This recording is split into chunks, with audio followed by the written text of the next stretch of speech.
अस्सलाम वालेकुम। आज की इस वीडियो में हम बात करेंगे कि शुगर के मरीजों को अपनी ज़िंदगी में किन-किन मसाइल का सामना करना पड़ता है। तो आज की ये वीडियो है डायबिटिक पेशेंट के लिए। इस वीडियो को आपने एंड तक देखना है और मेरे चैनल को लाइक और इस वीडियो को अगर ये वीडियो आपको पसंद आई हो तो इसको शेयर भी करना है। सबसे पहले मैं आपको एक बात बता दूं कि जो शुगर होती है इसकी बहुत सी कॉम्प्लिकेशंस होती हैं। शुगर क्या करती है कि ये आपके दिल पे भी असर करती है, आपकी आंखों पे भी असर करती है, आपके दिमाग पे भी असर करती है, इस तरह आपके जिगर पे भी असर करती है, आपके पट्ठों पे भी असर करती है और इसी तरह आपके गुर्दों पे भी असर करती है और आपकी नर्व्स पे भी असर करती है। आज हम जिस चीज के बारे में बात करेंगे वो ये है कि डायबिटीज का हमारी नर्व्स पे क्या असर होता है, यानी कि शुगर का हमारी नर्व्स पे जो असर होता है उससे हमें किन किन मसाइल का सामना करना पड़ता है। अच्छा, सबसे पहले इसमें क्या होता है कि हमारे जो महसूस करने की सलाहियत खत्म हो जाती है। अगर शुगर हमारे नर्व्स पे, हमारे पट्ठों पे असर कर जाए तो इससे क्या होता है, हमारे जो महसूस करने की सलाहियत है वो खत्म हो जाती है। अच्छा, अब ये नर्व्स क्या कर रही होती है, पहले आप नर्व्स का फंक्शन समझने के नर्व्स का काम क्या होता है। इनका काम क्या होता है कि ये हमारी बॉडी के पूरे पट्टों की जो पावर होती है ना उसको कंट्रोल कर रही होती है। यानी जो आपके हाथ की ग्रिप होती है, कोई भी काम जो आप कर रहे होते हैं, ये क्या होता है कि जो मोटर नर्व्स होती है ना, इनकी मदद से आप अपनी ग्रिप कर रहे होते हैं, चीजों को पकड़ रहे होते हैं, कोई छोटे वगैरह जो छोटे काम कर रहे होते हैं, ठीक है। ये सब कुछ आप किसकी वजह से कर रहे होते हैं? मोटर नर्व की वजह से। ये नर्व्स क्या करती हैं, हमारे ब्रेन को जाके सिग्नल देती हैं कि आप इस तरह कोई सेंसेशन फील हुई है और उसके अकॉर्डिंग काम करना है। तो नर्व्स का आपकी लाइफ में बहुत इंपॉर्टेंट रोल है क्योंकि ये हमारी पूरी बॉडी के मसल्स को कंट्रोल कर रही होती है। अब ये डायबिटिक न्यूरोपैथी में क्या होता है कि ये ना ये हमारी बॉडी में सेंसरी न्यूरोपैथी कॉज करवाती है। यानी कि ये आपकी जो नर्व्स होती है ना उस पे अटैक करती है, उसकी वजह से क्या होता है, हमारे महसूस करने की सलाहियत खत्म हो जाती है, ये कम हो जाती है। ये कुछ लोगों में अच्छा, ये जो कॉम्प्लिकेशन है ना ये बहुत लेट स्टेज में जाकर होती है, जल्दी नहीं होती। लेकिन कुछ लोग होते हैं जिनका अपने शुगर पे कंट्रोल नहीं होता ना, उन लोगों को ये जल्दी डेवलप हो जाती है और कुछ लोगों को सालों बाद जाकर डेवलप होती है। ये क्या करती है कि हमारी डायबिटीज जो पेशेंट होते हैं ना जिनकी अनकंट्रोल्ड डायबिटीज होती है उनमें क्या होता है कि खून की जो नालियां होती है ना वो तंग हो रही होती है। तो उससे क्या होता है कि जो खून की सप्लाई हो रही होती है वो भी कम हो जाती है।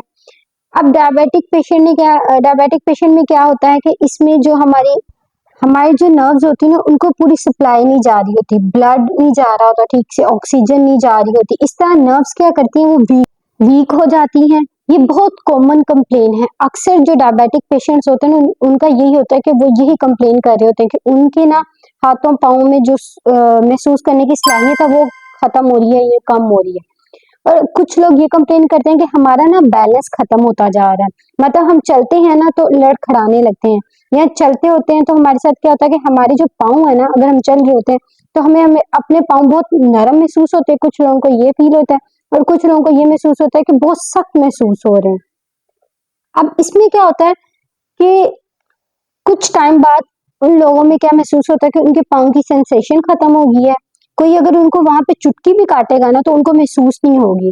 अब इसी तरह अगर ऐसा महसूस हो कि उनके पाँव में ना उनको कुछ चीज लग रही है तो महसूस नहीं हो रही, ना ही उनको सेंसेशन आ रही है, उनका बैलेंस भी खराब हो रहा है, तो ऐसे पेशेंट को अगर ये सब अलामात आए तो इसका मतलब है उनको डायबिटिक न्यूरोपैथी डेवलप हो गई है।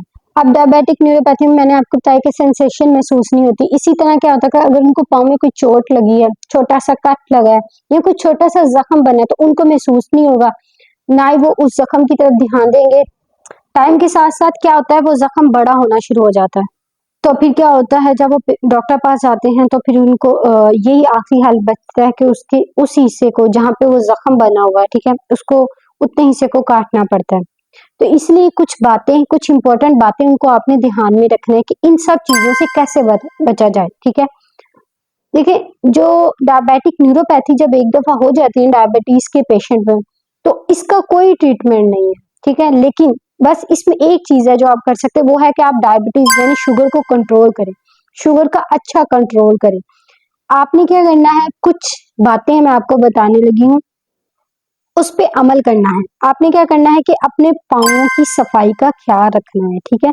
आपके पाँव में ज़रा सा भी कोई ज़ख्म बने तो आपने उसको नोट करना है कि आपको ज़ख्म किस वजह, उस ज़ख्म को आपने बढ़ने नहीं देना।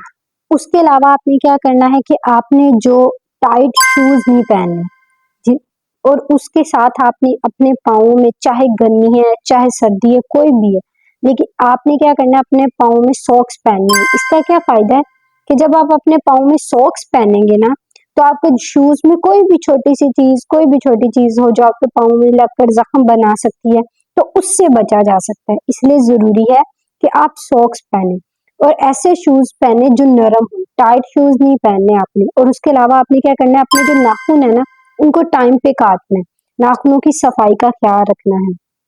कुछ डायबिटिक शूज़ होते हैं, ठीक है? वो शूज़ आप यूज़ कर सकते हैं।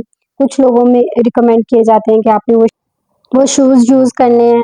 उसके अलावा आपने क्या करना है, अपने पाँव को मॉइस्चराइज़ करना है, अच्छा-सा मॉइस्चराइज़र यूज़ करना है।